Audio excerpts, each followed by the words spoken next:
What we got? What do you want to see out of the defensive line as a whole this spring? We got to get better at rushing the passer. Right now, we don't have a dominant guy that rush the passer. So that's one of the things that we're trying to key on, focus on this week is just trying to get a consistent pass rusher.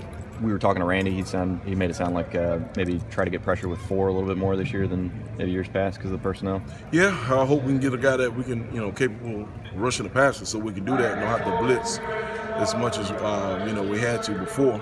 So, but all that'll come along. We'll get it. Who do you think's capable of filling the role? Right now, Zuninga is a guy that comes to mind right off the edge. Taven's been really having a really good spring thus far. So we get some guys like himself, CC, those guys, Cabanas. I think we'll be fine. CC slimmed down. Is it plan to keep him more outside this year? Don't know yet. Right now, don't have as many bodies inside we would like. Hopefully when the freshmen come in, we'll see what happens then. But right now, the plan is for him to be on the edge right now.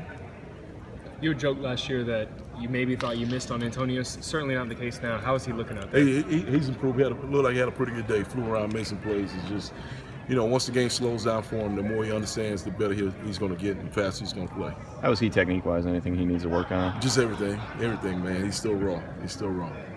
Coach Mack called Taven Bryan one of the more consistent guys so far this spring. What have you seen from him, and how important is it going to be for him on the inside? Man, he's been pretty dominant. It's been hard blocking him. He's shown up not just spots. It's been every drill, every situation. You see this guy making plays. He's demanding a double team. So, the offense is going to have to play game plan for this guy if he continues to get better as he is now. What's the biggest difference for him? Why the jump? I think just knowledge, just understanding the defense and being comfortable. How's Kerry Clark doing? Kerry's doing good, man. Slimming now. His cardio's better. He's able to sustain more. And like I said, last year, playing and being behind those older guys really helped them. But after practice every day, all right, when we're not scrimmaging, they'll catch jugs after practice. We do some rebound drills. Even some guys like Tyree likes to catch bricks after practice. So it's something that we really focus on and something we know we have to get better at. One of the things that we definitely have to continue to do is make contested catches. I always tell them, make the extraordinary ordinary. And once they do that, we can help out those young QBs. Speaking of young QBs, you're just touching on that. How important is it going to be for them to make all those plays, especially knowing that the guy who's going to be behind center hasn't had too much experience at this level yet? It's our job to help them out. On the outside, we have experience. Those guys have played in games.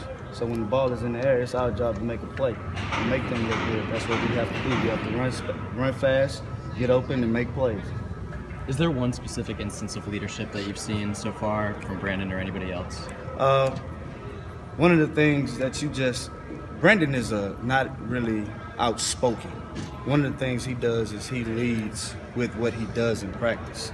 He works his butt off. And he's the only one practice we had, it was scorching hot. This is going back to the fall, that he came out the most dominant player, and he just practiced hard, and we gave an example of him practicing hard, not being the guy that talks a lot, but just goes out there and does it. And you can see that the guys in the room really respect him for it.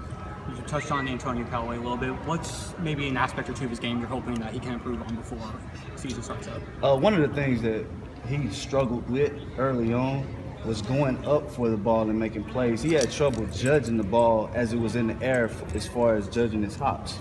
So he's done a great job of taking even that little aspect of his game to another level, and you can see it on film.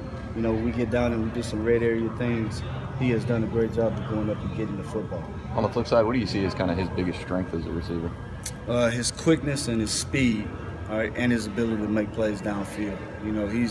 He's one of the best in the country, in my opinion.